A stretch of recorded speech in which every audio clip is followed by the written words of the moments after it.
चलिए, ग्रामर का हम आज दूसरा पार्ट पढ़ने जा रहे हैं जिसका नाम है आपका वॉइस। ये आपका ग्रामर का ही एक हिस्सा है। वॉइस आपका दो प्रकार का होता है, एक एक्टिव वॉइस होता है और एक पैसिव वॉइस होता है। ठीक है, एक्टिव वॉइस को ही हम लोग टेंस के नाम से जानते हैं। एक्टिव वॉइस को ही हम लोग टेंस के नाम से जानते हैं। इसकी संख्या कितनी होती है? 12 होती है। एक्टिव वॉइस में टेंस कितना होता है? 12 टेंस की संख्या होती है। और पैसिव वॉइस में आपका 8 होता है। पैसिव वॉइस में हमको 8 ही पढ़ना है और एक्टिव वॉइस में हमको 12 पढ़ना है। एक्टिव वॉइस में टोटल वर्ब फॉर्म जो होते हैं वो टोटल वर्ब फॉर्म क्या होते हैं? यूज होते हैं। आपका V1 भी हो जाएगा, V2, V3, V4 और V5। ये total verb form active voice में यूज किए जाते हैं। लेकिन पैसिव वॉइस में केवल V3 का ही यूज किया जाता है।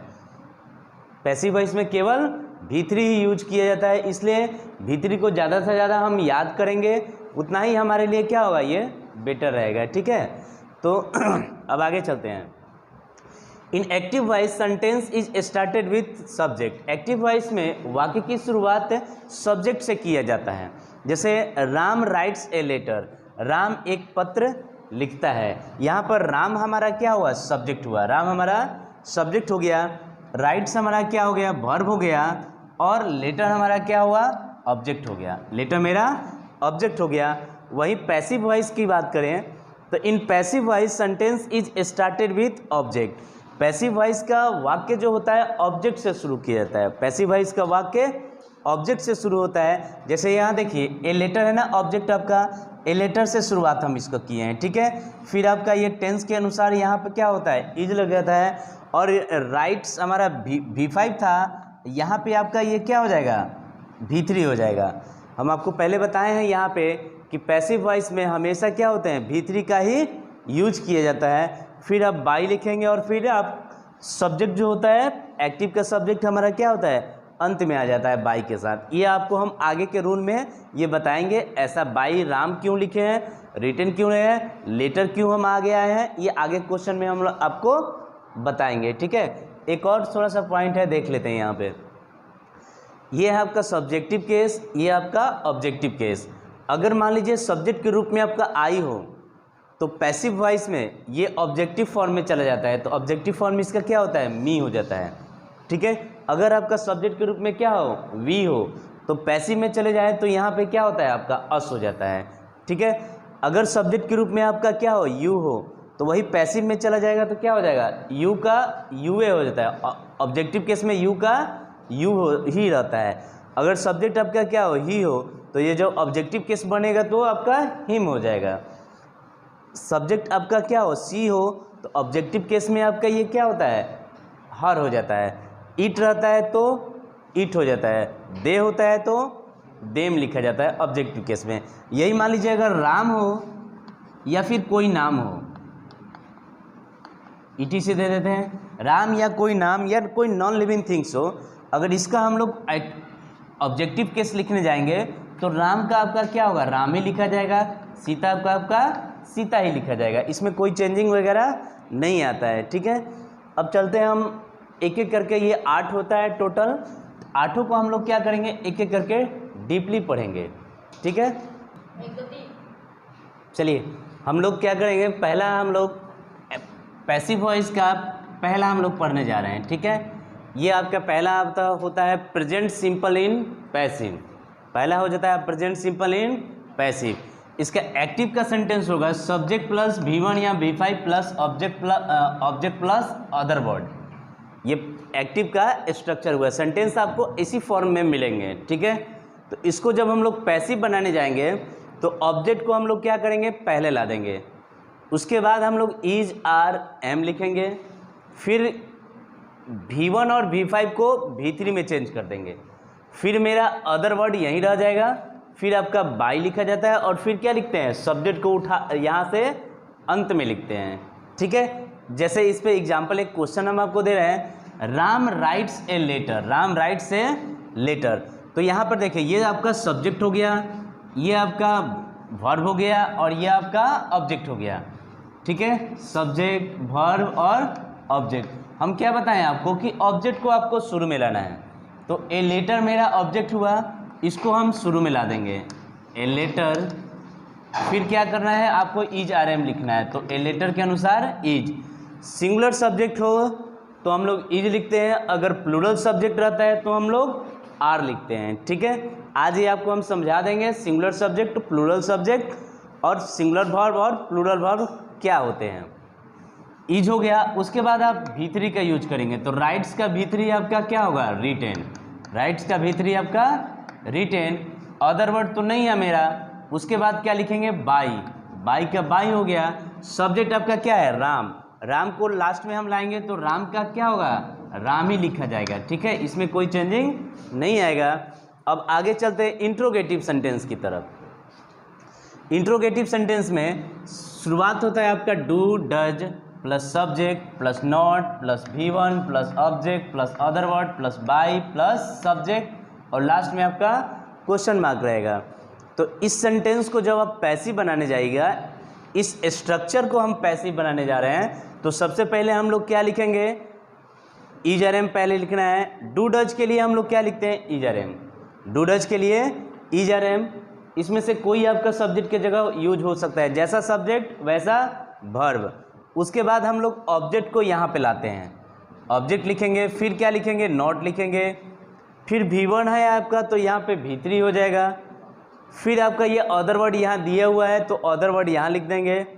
फिर आपका बाई है तो बाई लिखेंगे और फिर सब्जेक्ट को, सब्जेक्ट आपका यहाँ है, इस सब्जेक्ट को उठाकर क्या करेंगे हम लोग, यहाँ ला देंगे। ठीक है, कोई दिक्कत?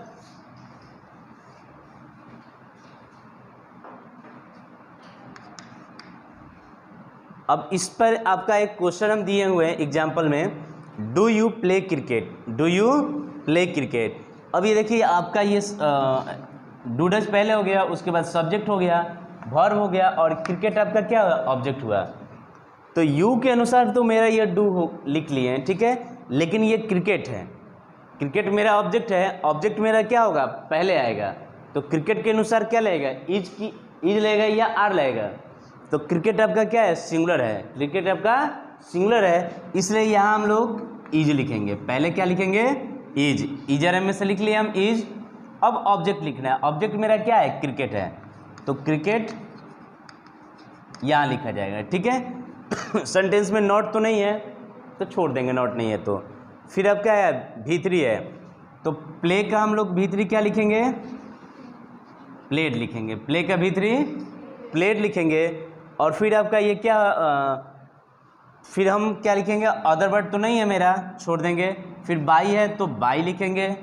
फिर आपका क्या है, ये सब्जेक्ट है, सब्जेक्ट मेरा क्या है, यू है ना, यू को हम लोग लास्ट में यू यहाँ लिख देते हैं और लास्ट में क्वेश्चन मार्क दे देंगे। ठीक है, इसी प्रकार आपका एक WH वर्ड का सेंटेंस भी दिए हैं। ठीक है, WH वर्ड का सेंटेंस भी दिए हैं। WH वर्ड क्या है, WH वर्ड आपका दिया रहेगा तो WH वर्ड जहाँ है वहीं पर WH वर्ड को रख देना है, उसको इधर उधर कहीं नहीं लिखेंगे, सेम टू सेम वहीं पे ये आपका कट कॉपी पेस्ट हो जाएगा। ठीक है, वाई का वाई लिख लिए। अब ये ए पोयम आपका ऑब्जेक्ट है, ए पोयम आपका क्या है, ऑब्जेक्ट है। ए पोयम जब मेरा यहाँ आएगा तो इसके अनुसार हम इज आर एम लिखें, क्या लिखेंगे, इज लिखेंगे कि आर लिखेंगे कि एम लिखेंगे। देखिए यहाँ पर ए पोयम ये आपका क्या है, सिंगुलर है, ये आपका सिंगुलर है, इसलिए यहाँ पर हम क्या लिखेंगे, इज लिखेंगे। यहाँ पे क्या लिखेंगे, इज। अब ए पोयम यहाँ लिखेंगे, ए पोयम ऑब्जेक्ट लिख लिए हैं।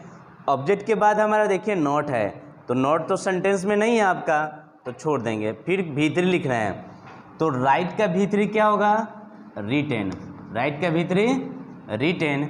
ठीक है, फिर आपका V3 लिख लिए। फिर अदर वर्ड, अदर वर्ड भी मेरा क्या है, नहीं है, फिर छोड़ देंगे। फिर आपको क्या लिखना है, बाई, तो बाई यहाँ लिखें। फिर आपका क्या है, सब्जेक्ट, सब्जेक्ट क्या है आपका, ही है, यहाँ पे सब्जेक्ट ही है। हम शुरू में आपको बताए थे जब सब्जेक्टिव फॉर्म में ये ही रहता है तो उसको हम ऑब्जेक्टिव फॉर्म में क्या लिखते हैं, हिम लिखते हैं, ऑब्जेक्टिव फॉर्म में हिम लिखते हैं और लास्ट में क्वेश्चन मार्क दे देंगे। इस प्रकार ये आपका सेंटेंस क्या हो जाएगा, पूरा हो जाएगा। हम आपको बोले हैं एक और चीज़ बताएंगे, ये इरेज कर दे।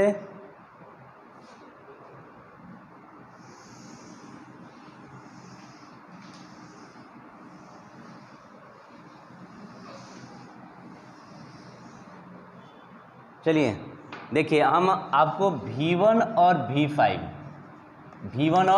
V5, क्योंकि बहुत से बच्चे कंफ्यूज होते हैं V1 और V5 क्या होते हैं, उसमें अंतर क्या होता है। ठीक है, V5 जो भी होते हैं उसमें हम लोग एस या ES, वर्ब के अंत में एस या ES क्या करते हैं, जोड़ देते हैं। वर्ब के अंत में एस या ES जोड़ देंगे। जैसे मान लीजिए ये आपका ईट हुआ, ये आपका क्या है, V1 फॉर्म में है। ठीक है, इसको अगर V5 बनाना हो तो हम क्या लिखेंगे, इट्स लिखेंगे। यही मान लीजिए आपका क्या हो, गो हो, अगर इसको V5 बनाना हो तो क्या लिखेंगे, गोज लिखेंगे। ठीक है, V5 बनाना हो तो गोज लिखेंगे। अगर मान लीजिए आपका ये क्या है, कम है, अगर V5 बनाए तो कम्स हो जाएगा। ठीक है, यानी किसी वर्ब में एस या एस जोड़कर उसको हम लोग क्या करते हैं, V5 बना लेते हैं। वर्ब का 5वां रूप ये होता है। ठीक है, अब ये देखिए, ये आपका ये जो V1 है इसी को हम लोग प्लूरल वर्ब कहते हैं। इसी को हम लोग क्या कहते हैं, प्लूरल वर्ब कहते हैं। ये आपका क्या हो जाएगा, प्लूरल वर्ब हो जाएगा। और ये जो V5 होता है ये आपका सिंगुलर